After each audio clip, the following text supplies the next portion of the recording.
this out. Show us. Show us, show us your glory. Show us your power. Show us your glory, Lord. One more time. Show us your glory. Show us your power. Show us your glory, Lord.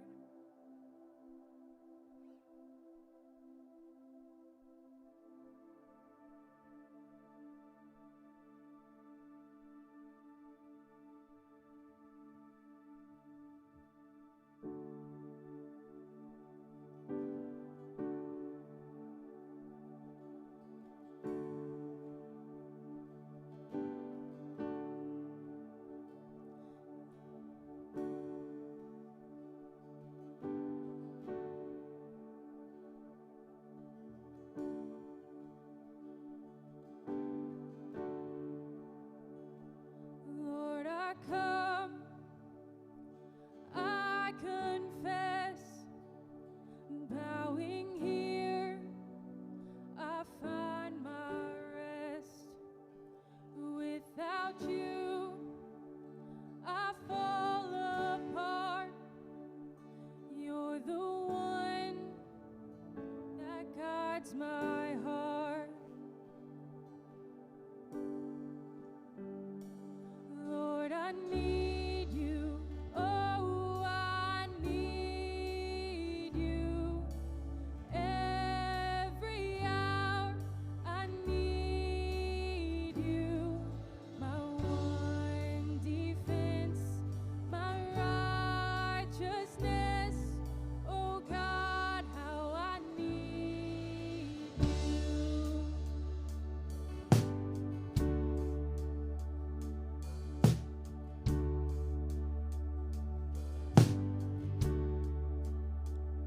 Where sin runs deep, your grace is more.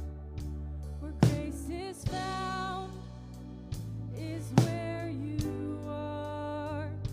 And where you are, Lord, I am free. Holiness is Christ in me. Lord, I need you. Oh, I need you. Every hour I need you. My one defense, my righteousness. Oh God, how I need you.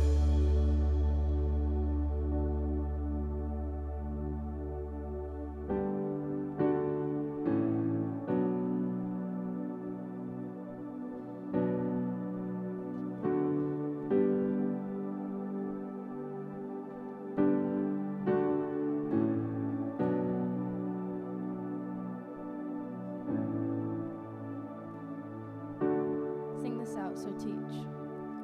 Teach my song to rise to you. When temptation comes my way, when I cannot stand, I'll fall on you. Jesus, you're my hope and stay. When I cannot stand, I'll fall on you. And Jesus, you're my hope and stay. Lord, I need you. Oh, I need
wind and mercy. And all of a sudden, I am unaware of these afflictions eclipsed by glory. And I realize just how beautiful you are and how great your affections are for me. Oh, how he loves us so. Oh, how he loves us. How he loves us.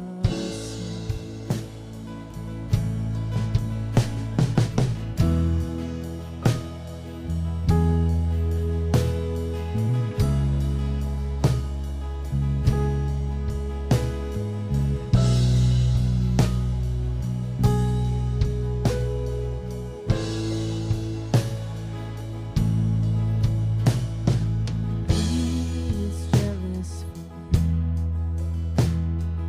Love's like a hurricane. I am a tree. The weight of his wind and mercy.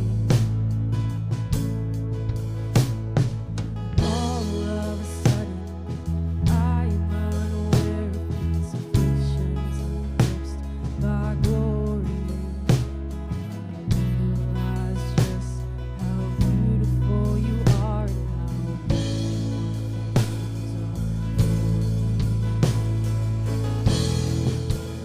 yeah, he loves us. Oh, how he loves us. Oh, how he loves us. Oh, how he loves. Yeah, he loves us. Oh, how he loves us. Oh, how he loves us. Oh, how he loves. We are his portion and he is our prize, drawn to redemption by the grace in his eyes. If grace is an ocean, we're all sinking. So heaven meets earth like an unforeseen kiss, and my heart turns violently inside of my chest. I don't have time to maintain these regrets when I think about the way he loves us. Oh, how he loves us. Oh, how he loves us. Oh, how he loves. Yeah, he loves us. Oh, how he loves us. Oh, how he loves us. Oh, how he loves.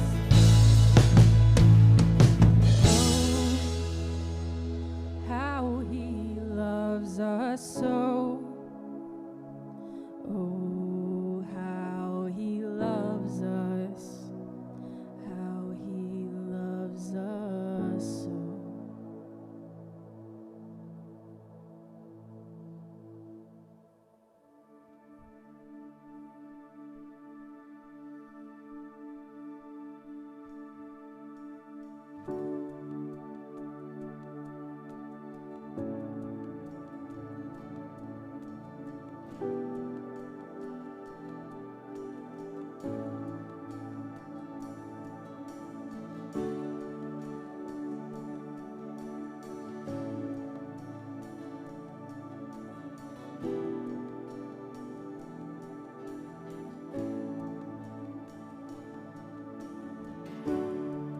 When the music fades, all is stripped away, and I simply come. longing just to bring something that's of worth that will bless your heart. I'll bring you more than a song, for a song in itself, it's not what you have required. You search much deeper within, through the way things appear. You're looking into my heart. I'm coming back to the heart of worship, and it's all about you. It's all about you, Jesus. I'm sorry, Lord, for the thing I've made it, when it's all about you. It's all about you, Jesus.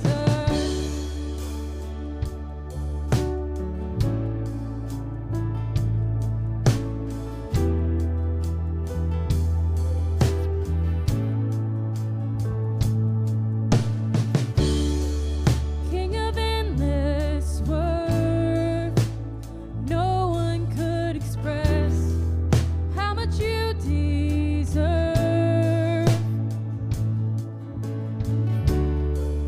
Though I'm weak and poor, all I have is yours, every single breath. I'll bring you more than a song, for a song in itself, it's not what you have required. You search much deeper within, through the way things appear. You're looking into my heart. I'm coming back to the heart of worship, and it's all about you. It's all about you, Jesus. I'm sorry, Lord, for the thing I've made it, and it's all about you. It's all about you, Jesus. I'm coming back to the heart of worship, and it's all about you. It's all about you, Jesus. I'm sorry, Lord, for the thing I've made it, and it's all about you. It's all about you, Jesus.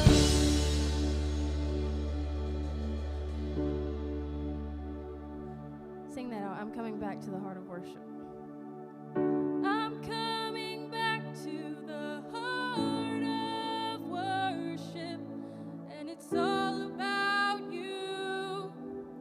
It's all about you, Jesus. I'm sorry, Lord, for the thing I've made it, when it's all about you. It's all about you, Jesus. God, thank you for just loving us unconditionally. And even though when we make worship about something other than you, you still accept us and you still love us. So thank you for that. And I pray that you'll just be in the midst of everything that's said today, everything that's done. In Jesus' name, amen.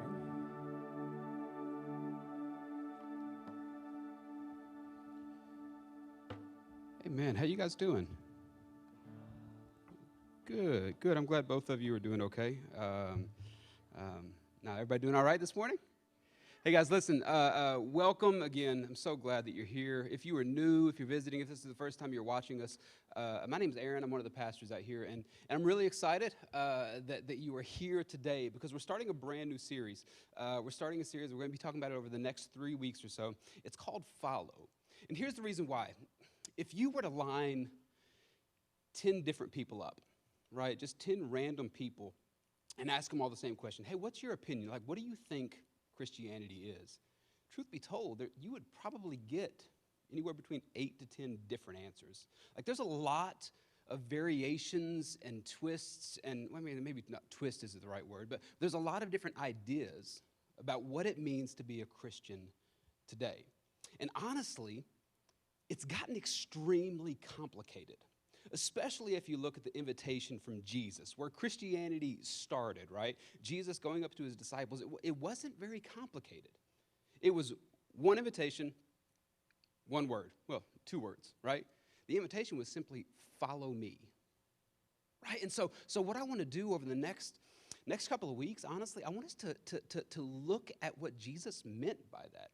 I want to hopefully clear up some of the ideas about what Christianity is today. Like, if you're anything like me, right? Like, I grew up and Christianity was like it was this big game of Simon Says, but with a person I couldn't see or hear, which makes the game extremely complicated, right? Like, it's this list of rules that you got to follow, this list of things that you've got to do, and it's just, man, it's really, really difficult.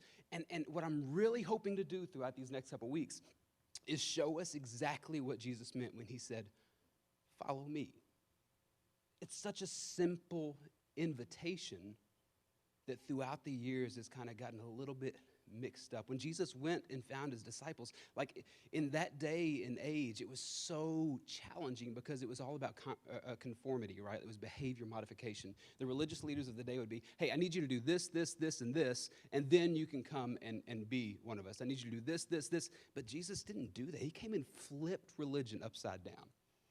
And it's so funny, like oftentimes, I know one of the challenges for me is, do I believe the right things? Do I say the right things? Do I think the right things? But Jesus, he didn't even, the disciples, all of Jesus' followers at the very beginning, they didn't believe the right things.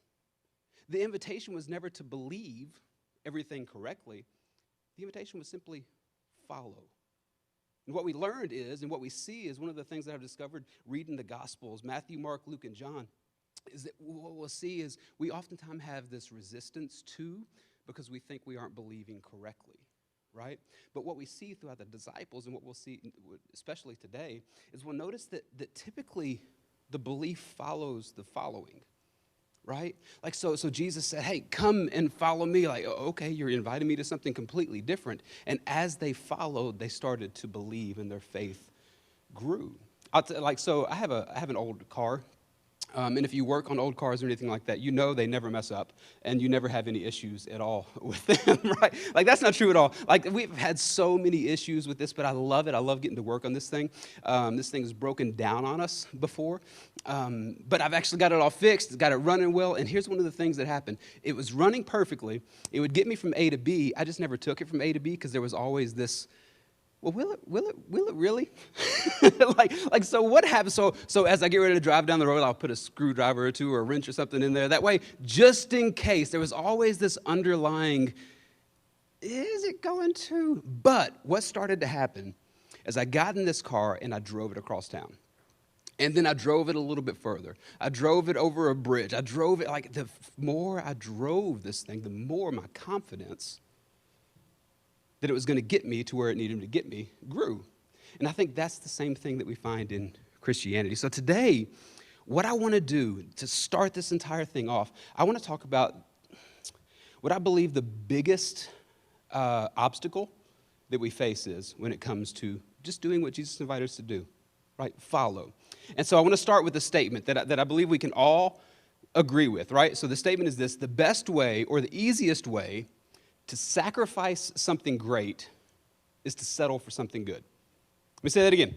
The best way to sacrifice something great is to settle for something good. We all know this. We all agree. Like, that's why we give this advice to people. If you've ever talked to somebody young and dating, right? Like, that's the advice you give. Like, oh, I know you like him and I know you like her, but they don't bathe regularly, right? Like, so you want to make sure, don't settle. I promise you there's something so much, like, we give that advice to people with a job, right? Like, they're saying, man, I really don't like my job.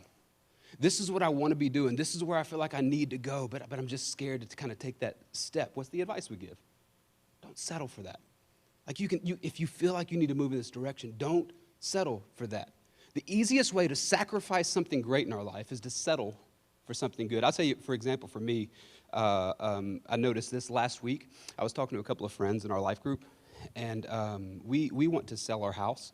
And they were asking me, hey, how's the process going? How are you doing? I'm like, man, I haven't done anything with that except like my landscaping, which probably wouldn't have been done if it wasn't for like COVID, right? And like a lot of people think COVID is like a conspiracy or whatever. I think if it is a conspiracy, it's from HOAs, because our neighborhood has never looked so good, right? Like every neighborhood across the state has been working on their yard. But that's the only thing I've really done, and I haven't pursued much else. And like we love our home.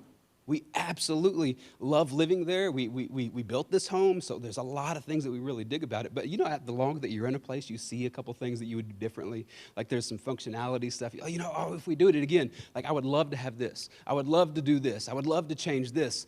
But what's kept us from moving forward and selling and rebuilding exactly the way that we want is I know what the journey looks like. I know the frustration. We know the stress. We know the moving challenges. We know all of this stuff. So what it's done is, you know what, I think we're okay. We're good, which we are good. Where we are right now is absolutely good, but it's not exactly what we want. The easiest way to sacrifice something great is to settle for something good. We face this same challenge. That's why I'm talking about this today. I feel like we face this same challenge when it comes to following Jesus. Going and moving and doing what Jesus asks us to do when it comes to taking that next step. If you're anything at all like me, it's so easy to be deterred by the journey that you see ahead, by the uncertainty that we're stepping into, by that we feel like that same thing, like, oh, well, what if I'm giving up something in this process? So, okay, Jesus, I know you want me to go over here. I know you want me to do this. I know that whatever, but aren't I good right now?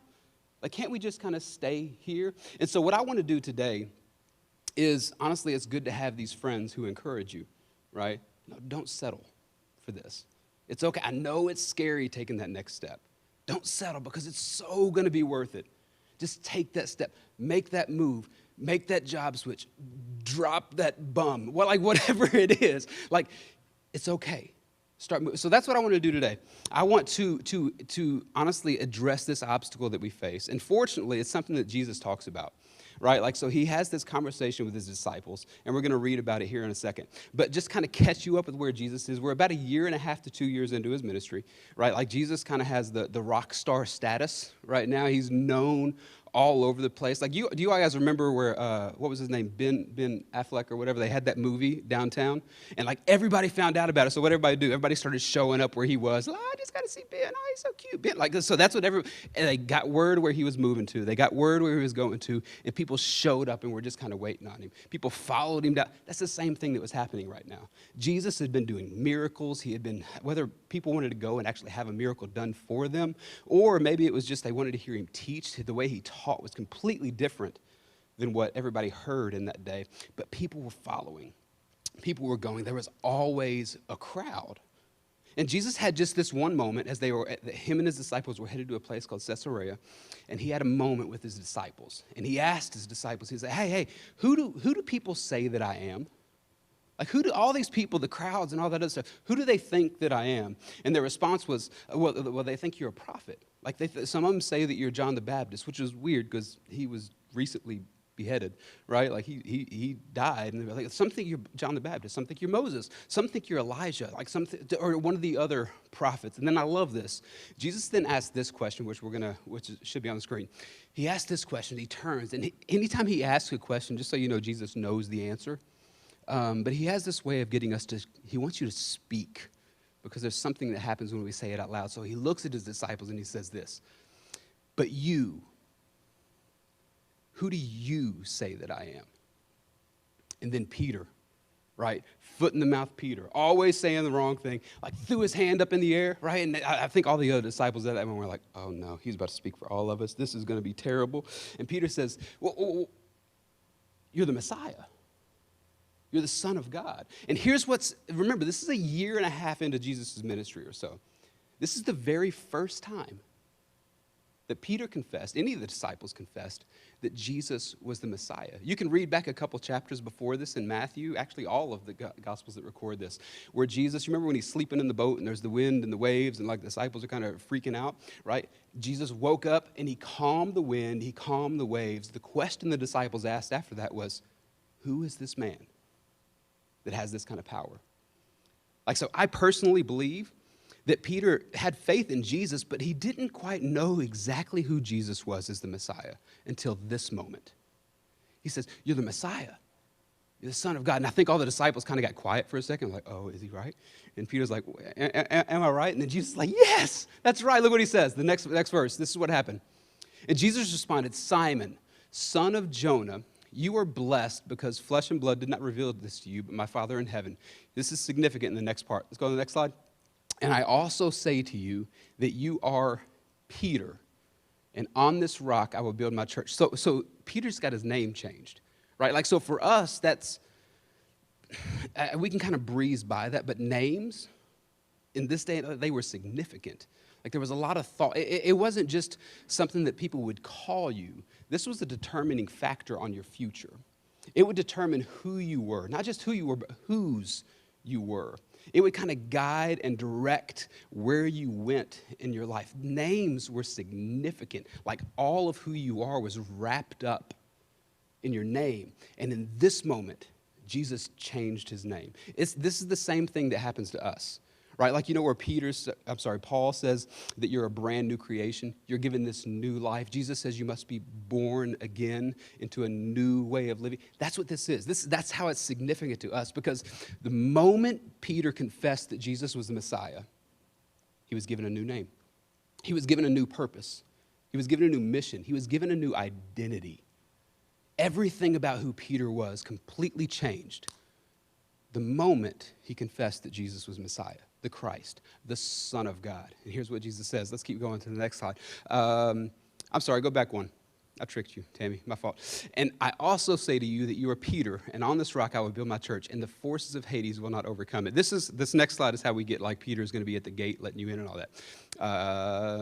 There it is. And I will give you the keys of the kingdom of heaven. And whatever you bind on earth is already bound in heaven, and whatever you loose on earth is already loosed in heaven. So this moment, remember, this is a year and a half or more into Jesus' ministry. Peter confesses this, and then Jesus says, okay, that's great, Peter. Look, you got it right, man. And from this moment on, you have a new purpose. You have a new mission. You have a new identity. Everything about you is now changed from the inside out because of this confession, which is the same thing that happens with us. Let's keep going. Because then Peter started this streak, right? Okay, I answered something right. Like, Peter's changing. Everything's going to be right from this point forward. And then Jesus went on to tell him, hey, listen, so he lets them into their to what's going to happen. He talks about how he's going to be crucified and how all of these different things have to take place. From then on, Jesus began to point out to his disciples that he must go to Jerusalem and suffer many things from the elders, chief priests, and scribes, and be killed and be raised the third day. Verse 22, then Peter took him aside and began to rebuke him. Oh, no, Lord, this will never happen to you. Isn't that crazy?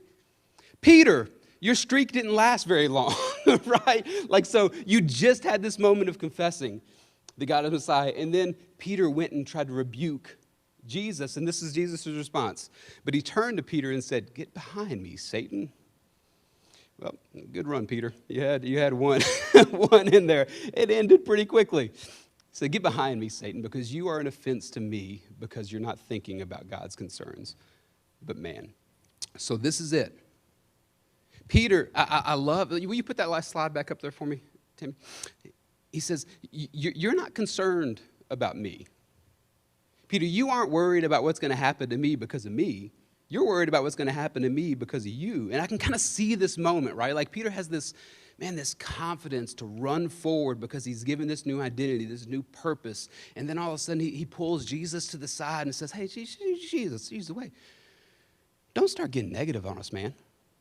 Like, you see the crowd? You see all these people? Like, you start getting negative, they're going to leave.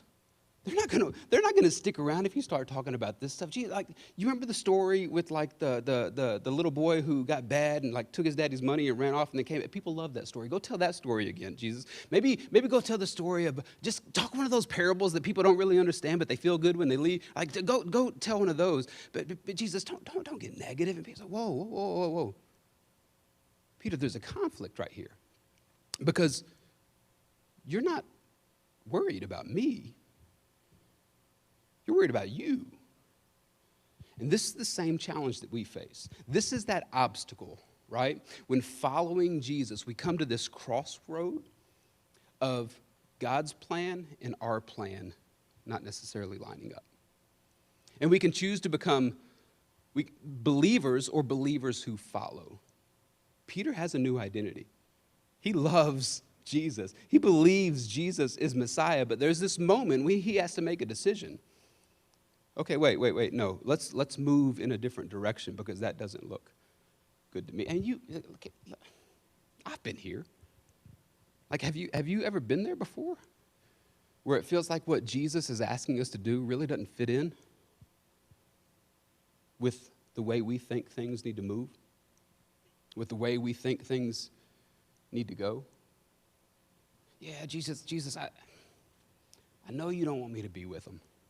I know that dating this person, like, it's a conflict because we don't share the same faith values. We don't share the same values when it comes to purity. And Jesus, I know, but listen, he's so cute. She's so cute. Jesus, like, this, like, really, I think we're okay. I can kind of control what's happening here, and we settle. Jesus say, no, let's go this way. Well, no, but Jesus, hang on a second. I don't think you understand. Like, I don't think I'll find anybody else. And we settle. And we sacrifice something great, which is what Jesus is always calling us to. Maybe it's Jesus, hey, I know you want me to move in this direction. I know you want me to have this conversation. I know you want me to confess this, but man, we've finally gotten to a good place. Like, if I have this conversation now, Jesus, everything's going to change. Like, we're going to jump backwards 10 steps. Like, maybe I can just, like, we're good. Let's hang out in this moment right now, and we settle.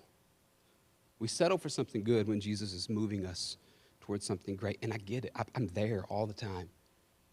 Because oftentimes what's going to happen is it's going to look like we're losing something.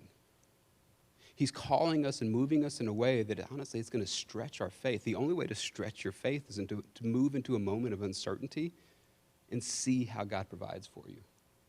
Or maybe it's Jesus, I know you want me to move into this job over here, but I've got A, B, and C that I have to take care of, and so I'm just going to stay right here. And we settle. Hey, Jesus, I know you want me to be kind of honest about this, that, like, integrity, like, it's starting to, when it comes with money and things of that sort, I know I really shouldn't necessarily do this. I know following Jesus is going to move me in this direction, and so I'm now at this crossroads where I have to make a decision. Am I a believer? Which is great. Believe, that's where salvation comes from. Like, you are saved because we believe that Jesus is the Son of God who did what he said he did. But Jesus shows us something here. There's a big difference in being a believer and a believer who follows. The thing that's going to move us into the greatness that this new life Jesus has given us, the only thing that's going to move us into that is following. Being a believer who takes that next step when he asks us to take it. And it's not an easy thing to do. It's such a challenge when it feels like we're losing something. We just kind of settle because we can't see the great that he's inviting us to. And then Jesus kind of uses this moment, this conversation that's happening with Peter. Everybody starts to hear it. He uses this as a teaching moment, and he says this. The next verse in 24 says, "Then Jesus said to his disciples, 'If anyone wants to come with me, follow me, be my disciple. If anyone wants to come with me, he must deny himself, take up his cross, and follow me.'" And now we know this. We do this all the time in life, right? The deny myself, like, that's what we do. It's giving up what you want now for what you want most. It's saying, okay, I really kind of want to purchase this, but I'm trying to save up for this other thing, right? It's, you know what, I really want to lose a couple pounds, so the cheesecake probably won't be good. I mean, not during quarantine, clearly, but like whenever we get back to normal, I'm gonna deny myself, pass on the dessert because I want something different. It's these desires that are pulling us outside, right? Like as you come to these crossroads and you see this or this, it's saying, hey, Jesus is saying, no, you need to deny yourself. Because remember, the quickest way to sacrifice something great is to settle for something good. Cheesecake is fantastic. Being 10 pounds lighter is fantasticer, right? Because I can move without hurting knees and stuff. Like it makes a big difference. But it's denying what we want now for what we want most. And Jesus says, hey, if you want to be my follower, you're going to have to kind of get in this pattern of denying yourself, right? Because there's going to be these crossroads that you come to. And that's what I'm talking about. When you come to these crossroads, choose now. Do you want this now or do you want this later? We're moving you towards something great. Don't settle for something good. And then he makes this statement that would have rocked their world. To us, we just kind of skim by this, right? When we hear the words "take up your cross," they say, "Okay, yeah," because we know how the story ends. We know all this other stuff. But when these guys would have heard this, they'd go, "Whoa, what?" This was a very known and popular execution method used by Rome. And so whenever he says, take up your cross, what would happen is, like you have the vertical beam and you have the horizontal beam, the cross beam. And typically what would happen if you were being executed by crucifixion, the cross, you would have to carry the cross beam to the place of your execution. And so when Jesus said this, they would have said, wait, what's required to follow you? Now, I think this means something different for us today. Right, because when I read this, when I read take up your cross, I like they're literally walking toward the very thing that's killing them. And what I feel like Jesus is saying in this moment to us today, the way what our takeaway from this is we can't just be okay consistently denying ourselves. Like do that, but we also need to kill the thing that's killing us. We need to move towards, not just be okay with, you know what, I've got this anger issue that I'm dealing with, but I'll just keep putting it off. No. We have to be aware of this thing that's going on and actively put it to death. Actively put to death the very thing in us that is consistently drawing us away from God's plan. Actively put to death this consistent thing that is making us deny ourselves, right? Like when you get angry driving down the road or something like that, the denying myself is going to be waving with a few less fingers, right? When you cut me off. That's what I'm going to have to deny myself of doing when you cut me off. Don't look at me like that. I've seen some of y'all drive before. But like that's the deny myself. What Jesus, I feel like, is saying to us in this moment, you need to put to death the thing that's causing you to want to do that. Don't just be okay resisting the temptation from anger. Try to remove the control of anger that's moving you toward that. Like, so are you dealing with anger consistently? There's probably a forgiveness issue somewhere that we need to work on. Are you dealing with envy or greed? All right, so don't just be okay with that. Put it to death. Be extra generous. Start to give generously to people in your community, to whatever it may be. Like, be generous with your money, and you'll start to squash this thing that is leading us away from where Jesus is leading us. Or do you have this fear that's controlling your life? Well, maybe you should put yourself in positions where you don't have as much control, where you have to learn to trust, and then realize that I'm so much more faithful than all of these things. Like, do you have this pornography issue? Don't just simply be okay with resisting the temptation to look at pornography. Put to death the thing, actively put to death this thing that is causing you to want to move in this direction. It's a game changer. And I can imagine what you're thinking, because it's the same thing that I think when I read this. It's the same thing that I think the disciples would be thinking when they heard this. Like, I don't know if it's worth it. Because it sounds like it's a lot more fun to have the cheesecake, right? Like, it's so much better to do that. And then I love Jesus. I think without even hesitation, he went into this next line. And it's something that we've all heard before. He says, for whoever wants to save his life will lose it. And whoever loses his life because of me will find it. And you think about that, because I think there was just a moment of silence to just kind of let that sink, because that's brilliant. Whoever wants to save his life will lose it. Okay, wait. So are you saying that these good things that I'm trying to hold on to, right? Like the saving, like making myself happy, pursuing all these, like that's temporary? Yeah, you want to say, everything that you have and that you're pursuing, that you're chasing right now, all these things pulling you away from me, they have an expiration date. It's the same as your expiration date. Like you can't take all this stuff with you. Everything that is controlling and guiding your life and making decisions for you right now, it ends. It's got a moment that it's done. Everyone who wants to save his life will lose it. And then he flips it. He says, but whoever loses his life because of me will find it. Jesus, that doesn't make a lot of sense. Well, think about it, Peter. Think about it for a second, because what just happened a few moments ago? Well, you changed my name. That's right, I changed your name. And what came with this new name? Well, this new life. Okay, hang on a second, Jesus. So yeah, you gave me this new name, this new life, this new purpose, this new mission, this new ability. Like you said that you're going to build your church on me, and then like you called me Satan. That wasn't cool. But like then you kept talking, like, so then I deny myself, and then now you're saying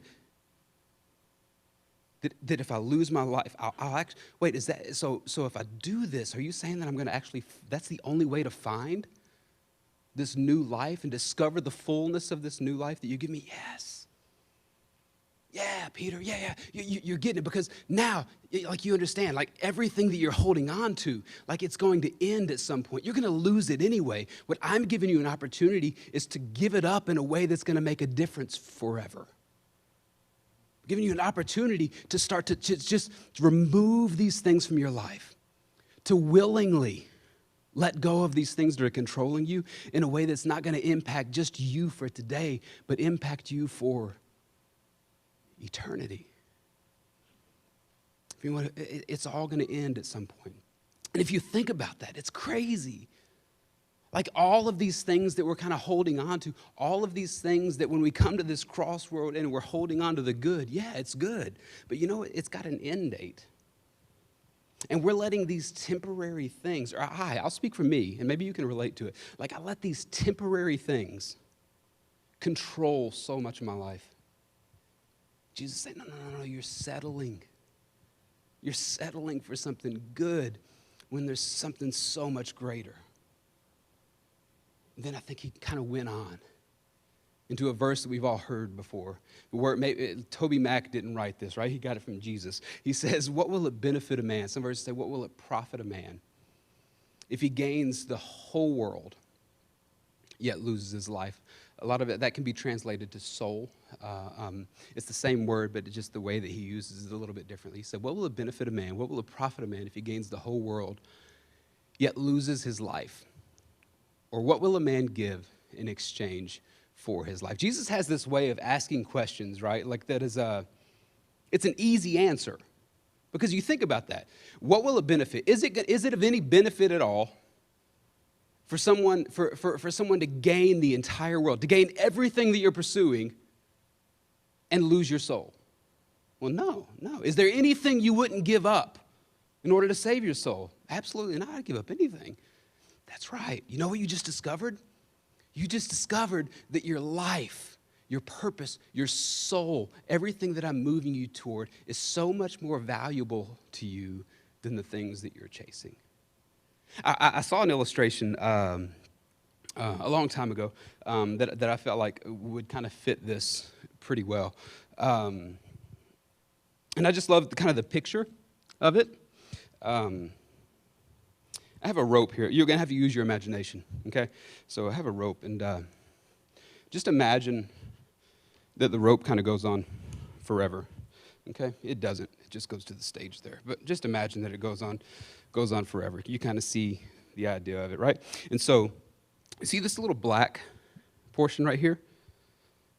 I want you to imagine that this rope that goes on forever is a timeline of everything. So it's eternity, right? Like, so you see all this, and you see it just kind of goes on forever and ever and ever, and that's the timeline of our soul, of our life, of everything that we kind of have. And this little black part right here, imagine with me that this This portion right here is what our life on this earth would be. And you see something like this, and it's crazy because now you think, okay, wait. So you're telling me this little portion right here, this little section of life will determine how I spend all of this and like what the rest of this stuff looks like. And when you put it in context like that, it's crazy to think that like what we tend to do, we say, you know what, I'm going to save right here so I can live this little bit right there. I'm going to live good on the beach and in the sand with the palm trees and coconuts and all that good stuff, right? Like this, I'm going to work really, really hard. So this little bit right here, that right there, I'm going to have it made, right? And you think about it for a second. Like that's the type of thing that we do. Like if you put into consideration that everything that we do here is now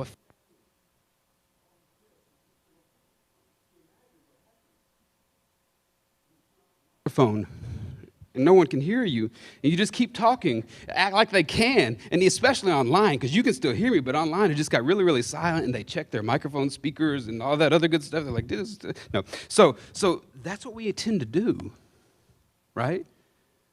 And Jesus is saying, no, listen, you have to think beyond just this little portion right here. What I don't think that Jesus is telling us is to pursue a life of suffering. I don't think Jesus is telling us to pursue a life of sacrifice. What I think Jesus is telling us is don't be afraid of it. Because what's going to happen in your life, in my life, in the disciples' life, what he was telling them, what's going to happen is there's going to be a moment when you're sitting right here and you're making a decision for this next little bit when all of this is impacted by that. So we see that, and it just kind of, it rings home a little bit, right? And again, there's a big difference in believing in Jesus. Salvation is a free gift. And that determines all of this other stuff. But I think what he was saying to the disciples in this moment, like the decisions that you make can impact not just your life here, not just your life for eternity, but it's going to change people's life for eternity. Like we're reading letters from guys who existed over 2,000 years ago. And not only are we reading their letters, we're reading their letters in a way that's shaping the way that we live our life today. I don't think they had a clue what they were actually invited to. And they came to this point where they said, okay, I'm going to follow you, Jesus. Even though it looks like I'm giving up something now, I'm going to follow you in a way that trusts you. I'm going to put my belief into action. And as I continue to walk, what I'll see happen is my following you begins to grow and stretch my faith. So what's the moral of the story? Stephanie, if you're in here, if I could ask you to kind of come on up and just, I'm going to start closing. What's the takeaway from today, right? Again, it's not to pursue a life of sacrifice. To try to make yourself suffer. I don't think that's what Jesus is asking us to do at all. What I think he's simply saying is, don't be afraid of it. As you're following Jesus, as you come to this next place, remember the very thing that's true for us in our life, that the easiest way to sacrifice something great is to settle for something good. Is there an area in our life right now that we feel like Jesus is kind of putting in front of us and saying, I want you to go this way? And there's this portion of us that's saying, but wait, what am I losing if I do that? Is there something in your life that right now, at this moment, that is that obstacle? You feel like you're letting go of something. You feel like you're giving up something in order to be obedient and follow Jesus. Listen, he's calling you and moving you to something great. Let me pray for you real quick. God, thank you. Thank you so much for being a God who loves us and a God who cares for us. And Lord, as we continue to follow you, we follow you into, honestly, uncertainty Lord, I can speak for me. I know it gets really, really tough to be obedient. But I also know, God, that in those moments where we're faced at this crossroads, we're not just determining who we are, but we're making decisions that show who we belong to. Lord, and we put our faith and our belief in you because we've seen how good you are. We've seen the power, like we've seen the very first act of love that can never be taken away. True love, Lord, where you gave your life. You died a death that we deserved, Lord. So if holding on to that, God, is such a big thing because it moves us forward. Whenever it seems like the world is against us, when it seems like we're about to make a decision that's losing us everything, when it seems like we're about to take a step into something that is a big mistake, God, we can hold on to this fact that you loved us before we've done anything right. And we move. We follow.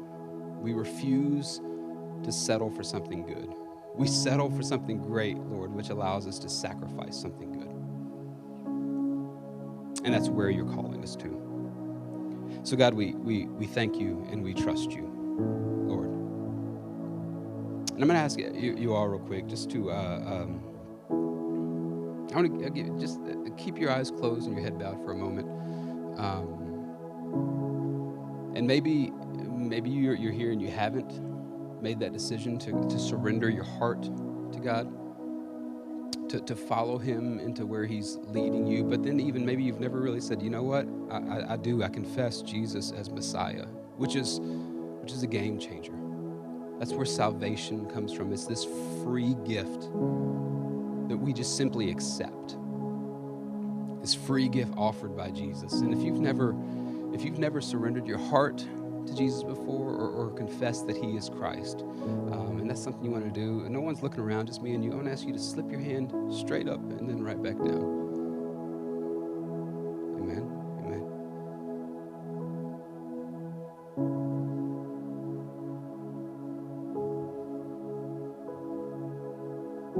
Amen. God, thank you so much again for your love, for your grace, Lord. We need you. And we trust you. Father, we thank you for your faithfulness. We thank you that it was Peter that you had this conversation with, who just not too terribly long after that ended up going to a place where he was confronted by a teenage girl, and he denied you, denied knowing you, denied following you, denied serving you, denied all of this. And then you came to him a few days after that. And you restored him to a place of, well, what happened right here? Showed him that you weren't done with him, that you're consistently walking with him. We thank you for that example. God, and as we continue to walk, and as we continue to mess up, and as we continue to get back up and continue to keep moving, God, help us to see your love and your faithfulness. Keep it in front of us, and help us to follow the way that you've called us to follow. We trust you and we need you. In Jesus' name, amen. Hey guys, listen, thank you so much for joining us today. We're getting you out of here a little bit early. Yeah. If there's any way that we can be praying for you, I know we're not doing connection cards or anything like that. You can text it in. You can go on Facebook, send us a message, and our team, our staff will be praying for you. Same thing with you online right now. Just drop us a message. We can be praying for you. On your way out, we're not passing the offering baskets or anything like that. On your way out, on each side of the door, if you give, that's where you can do it. Or you can text to give. I think it's 84321. I don't remember what that number is. 84321. Is that right? Yeah, text. You can text to give that way, or on our website, if you're watching online, you can just click the give button. It's a way that you can partner with us in doing what it is that Jesus has called us to do here and placed us to do. It's also an act of worship if you are a Christian. One of the biggest things and most difficult things to trust God with is our money, or for me anyway, right? And anytime we place our faith in God, I believe he's honored by that. It's an act of worship. So not only is it worship, but it's also partnering with us to help transform our community. But guys, you are dismissed. We will see you next Sunday. Have a good one.